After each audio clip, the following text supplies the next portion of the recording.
இன்னைக்கு நம்ம தோட்டத்துல என்ன வேலைன்றத 1 மினிட்ல பார்க்கலாமா? வாங்க. முருங்கை நடவு தாங்க பார்க்க போறோம். இதுக்காக விதைய வாங்கி 2 நாள் ஊற வச்சு துணியில இருத்து வச்சாச்சுங்க. 20 நாள் ஆன வெங்காய பயிர் பாத்திக்குள்ள தாங்க முருங்கை விதைய நடவு செய்ய போறோம். முருங்கை விதைய 3ல இருந்து 4 விதை போட்டு நடவு செய்யணுங்க. ஏன்னா ஒரு விதை முளைக்கும், ஒரு விதை முளைக்காது. விதை முளைச்சாலும் பூச்சிக்கடினால சில செடி அழிஞ்சு போயிருங்க. அதனால 3ல இருந்து 4 விதை போடுறது பெஸ்ட்டுங்க. முருங்கை விதை பார்த்தீங்கன்னா, நல்லா ஈல்டு தரக்கூடிய விதையா பார்த்து நம்ம தேர்வு செய்யணுங்க.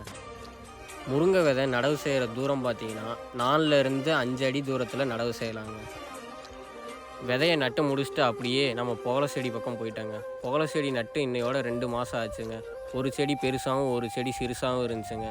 சிறுசாக இருந்த செடிக்கெலாம் உரம் போடலான்னு உரத்தை அப்படியே வாளியில் போட்டாச்சுங்க. புகலை செடிக்கு நம்ம யூரியா உரம் தாங்க பயன்படுத்துகிறோம். யூரியா உரம் எதுக்காகனா சின்ன செடி வளர்ச்சியை நல்லா ஊக்குவித்து பெரிய செடியாக வளர செய்யுங்க. நம்ம அப்படியே சின்ன செடியாக பார்த்து யூரியாவை போட்டு இன்றைக்கான வேலையை முடிச்சாச்சுங்க. ஒட்டஞ்சத்திர சைடு நீங்கள் இருக்கீங்கன்னா உங்கள் புகழை எப்படி இருக்குன்னு கமெண்டில் சொல்லுங்கள். மறக்காமல் நம்ம பேஜை ஃபாலோ பண்ணிக்கோங்க.